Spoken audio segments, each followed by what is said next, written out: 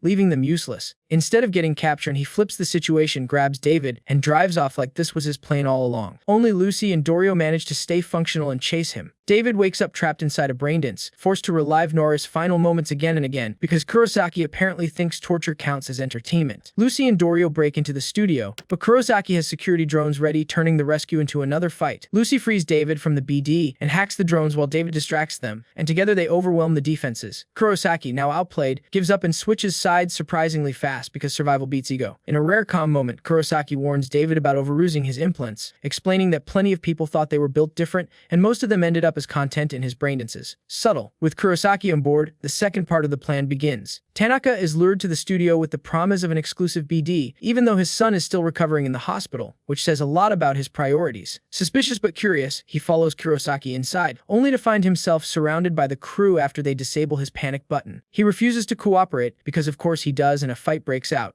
Main struggles again with his malfunctioning cyberarm, while Tanaka recognizes David and escalates things by firing volleys of needles from his hands like a very aggressive porcupine. The fight gets messy, but Main eventually overpowers him with brute force and knocks him down. In the chaos, Kurosaki gets hit by one of the needles and starts dying, which is ironic considering how many deaths he has turned into content. With Trauma Team on the way for Kurosaki, the crew does the smart thing for once and leaves immediately, taking Tanaka with them and finally completing the job, more or less. A wide desert stretches under a blazing sky, with distant skyscrapers barely visible on the horizon, while a radio voice hums in the background. A young Main runs across the empty land, no chrome, no weight on his body, just a man chasing something that probably never existed. The moment breaks when Doryo calls him back. Reality hits hard. His hands shake so badly he drops the food she gives him, and whatever calm he had is clearly long gone. Doryo sees the problem immediately, but Main insists he is fine, despite pumping himself full of meds just to keep functioning. He refuses to downgrade his implants or get help, choosing stubborn pride over survival, which is basically the unofficial Edgerunner lifestyle. Nearby, Falco watches while Katsuo lies beaten and tied up. Kiwi is deep in a data dive beside him, trying to extract information fast enough to justify all this chaos. David notices Main's worsening behavior and, unlike everyone else, actually looks concerned. That concern becomes very real when Main snaps and attacks Kiwi, beating her unconscious before suddenly calming down and forgetting the whole thing like nothing happened. Doryo and Falco restrain him, while the crew scrambles for a solution. They call Lucy, asking her to take over the data dive. She hesitates, clearly uneasy, but agrees after David promises to stay with her. Even then, Main keeps slipping in and out of control, and a call from Faraday only adds more pressure. Tanaka wakes up at the worst possible time and starts talking directly to David, claiming Arasaka sees potential in him and could reinstate him at the academy. He urges David to end this mess and hints that something bigger, possibly Militech, is behind it all. Meanwhile, Lucy breaks in the data and starts downloading, only to uncover something tied to David himself. Everything collapses at once. Main grabs a tranquilizer, but Tanaka suddenly gets electrocuted. They manage to stabilize him and pull Lucy out, but their jammer fails, meaning Trauma Team is already on the way. Panic sets in. David uses the Sandivistan to rush Lucy to the car, where she wakes and tries to brush off what she found, claiming the data is useless. David realizes she is lying, which is becoming a theme. Back inside, Main and Doryo struggle to move Tanaka while chaos erupts outside as Trauma Team and NCPD close in. Main's cyberpsychosis fully takes over. Doryo tries to reach him, but gets shot and dies right in front of him, which only pushes him further into madness. In that state, Main kills Tanaka, completely destroying the mission they nearly died for. Lucy tells David to run, but he refuses and goes back for Main, who has already accepted how this ends. He prepares a final explosion, laying out ammo like some twisted ritual with Dory's body at the center. David barely escapes before everything goes up. By morning, David and Lucy drive through the city in silence. David clutches Main's cybernetic arm, the only thing he has left, because in Night City, even surviving somehow still feels like losing. Now leading the crew, David grapples with Lucy's reluctance to rejoin the team as they prepare for a monumental mission. Months pass after Main's explosive exit, and somehow David ends up leading the crew. He looks the part now, more trome, more confidence, and far less concern for his own lifespan. The only problem is Lucy, who refuses to rejoin, leaving David trying to lead a team while clearly distracted. The crew takes on a high-stakes rescue job involving Isabella, the daughter of a rich client, stuck inside an armored vehicle driven by Falco. Alongside familiar faces like Rebecca and Kiwi, a new recruit named Julio joins. Already looking like he might not last long, David arms him with a shotgun, which is generous, but not enough to fix bad decision-making. The target is a heavily fortified compound packed with gang members and automated defenses. With Kiwi hacking systems, Rebecca unloading chaos, and David abusing the Sandevistan like it has no consequences, they tear through the place efficiently. Everything goes smoothly, too smoothly, until Julio ignores clear warnings and triggers a tripwire, instantly blowing himself up. The crew barely reacts, which says a lot about how normalized death has become. Their fixer Wakako is impressed, because results matter more than survival rates. After the job, the crew celebrates, and Rebecca proudly shows off her new cyber hands, clearly inspired by her late brother Pilar, keeping his chaotic spirit alive in the most reckless way possible. Later, David talks with Kiwi and admits Lucy's absence is bothering him more than he wants to admit. That gets interrupted when Faraday contacts him at the afterlife, offering a new job tied to Militech, Arasaka's rival. The catch is simple and annoying: David needs Lucy back on the team. David leaves the party early and visits his Ripper doc for adjustments. The doctor warns him again that his body is reaching its limit, but David brushes it off like he always does, proving that DNL is still his strongest trait. Soon after, Kiwi sets up a meeting with Faraday, pushing things forward whether David is ready or not. Back home, Lucy returns from nitrunning, and the two finally talk. David asks her to come back, and this time she explains why she left. She reveals she grew up outside Night City, where Arasaka trained children like her to dive into the deadly old net. Most of them died. She survived barely and escaped, which explains why she wants nothing to do with Arasaka anymore. Her fear is not hesitation, it is experience. Elsewhere, an Arasaka netrunner investigates Tanaka's corrupted data, only for Lucy to ambush him from the shadows and kill him through the network, quietly protecting David from whatever truth is buried in that data. As David moves forward with Faraday's job, chasing reputation and bigger risks, Lucy watches from the sidelines, caught between staying away and staying close, knowing exactly how this kind of story usually ends, and that it rarely ends well. While the crew keeps running jobs like nothing is wrong, both Lucy and Rebecca notice the obvious: David is not okay. His behavior is getting erratic, his body is glitching, and yet he keeps acting like he is built different, which is exactly what every future cyberpsycho thinks right before things go horribly wrong. Inside an Arasaka lab, a worker just wants to go home early and surprise her son, who recently got into Arasaka Academy. Instead, she finds David sitting there with a smoking gun next to the dead lab director Evans, because clearly this night was not going to be wholesome.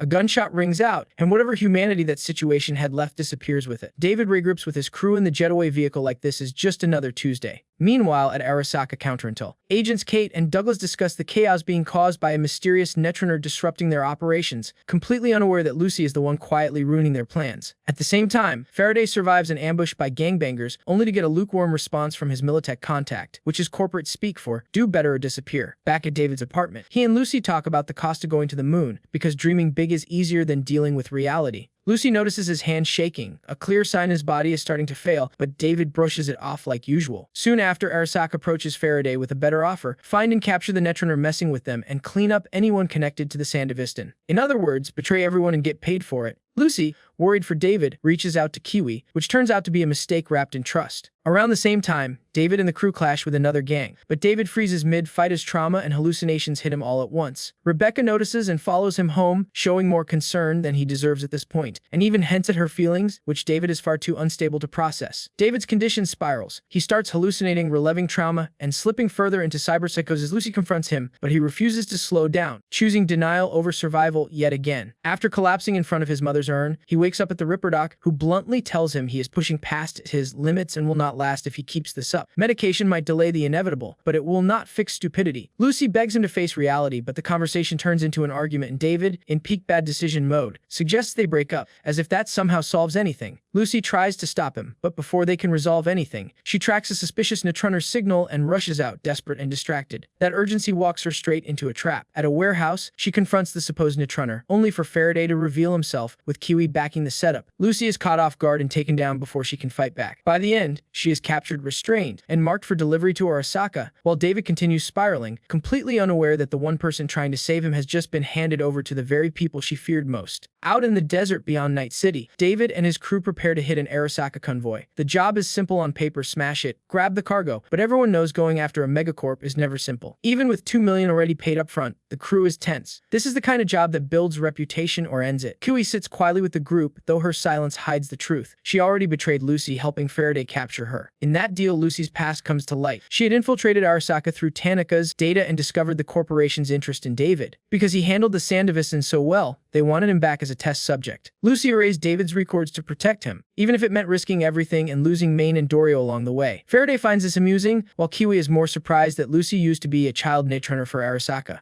Either way, the truth stays hidden from David, who continues preparing for the job with the rest of the crew. Before the mission begins, Rebecca notices David shaking and barely holding himself together. He asks her not to tell anyone, and she agrees even though it is obvious he is getting worse. On the highway, Faraday's plan unfolds. Another gang, unknowingly part of the setup, ambushes the convoy and splits its defenses. David's crew moves in on the transport, leading to a fast and chaotic battle with Arasaka's security. They manage to take down the escort, but when they reach the cargo truck, something feels off. There is no driver, and the vehicle itself is nearly indestructible, both physically and digitally. Instead of backing off, David forces the situation. Using the Sandevistan, he pulls off a risky maneuver with a harpoon and nearby terrain to flip the truck, finally bringing it to a stop. It works, but only reveals the real problem. The job was never about stealing cargo. Faraday updates his Arasaka contacts, confirming everything is going as planned. The convoy was bait, and the real objective is inside the truck, an advanced cyber exoskeleton designed to test David. At the same time, Militech is alerted and moves in to seize it, turning the desert into a battlefield.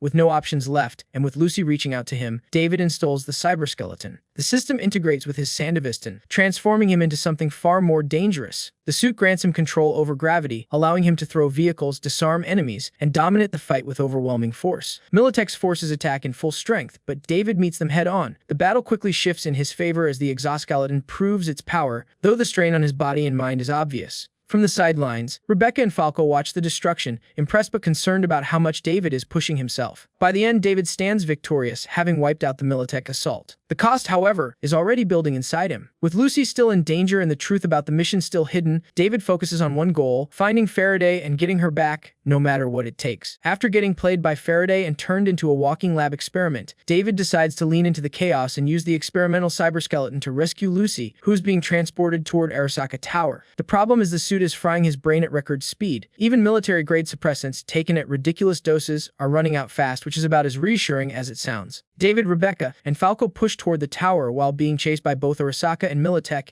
because why deal with one megacorp when you can annoy two? Meanwhile, Kiwi tries to skip town after betraying everyone, only get called back by Faraday, who promises payment and delivers a bullet to the chest instead. Before dying, she sends Falco the coordinates of Lucy's transport and even takes one thug down with her, proving she still has some bite left. As the crew fights their way forward, Arasaka's counterdual agents quietly plan to betray Faraday too, hiring Atom Smasher to clean everything up. He immediately spots the cyberskeleton's weakness, which is bad news for David and worse news for everyone else. David splits off while Rebecca and Falco ram Faraday's AV, crashing into the plaza below the tower and getting surrounded. Running on his last doze, David climbs to the top of Arasaka Tower and admits, in a twisted way, that he has fulfilled his mother's dream, even if it is killing him. Faraday arrives to cash in Lucy for his reward, only to get told he is not as valuable as he thought. Classic. David storms in, wipes out the guards, and frees Lucy. He tries to kill the Arasaka agent Douglas, but Atom Smasher steps in and blocks it like it is nothing. David retaliates by crushing Faraday with a gravity field, taking his leg off and ending his career in the worst way possible. Trauma Team shows up to save Faraday, but David wipes them out using the Sandevistan, which is basically the last thing his brain needed. David and Lucy try to escape, but Atom blasts them mid-air, sending them crashing out of the tower.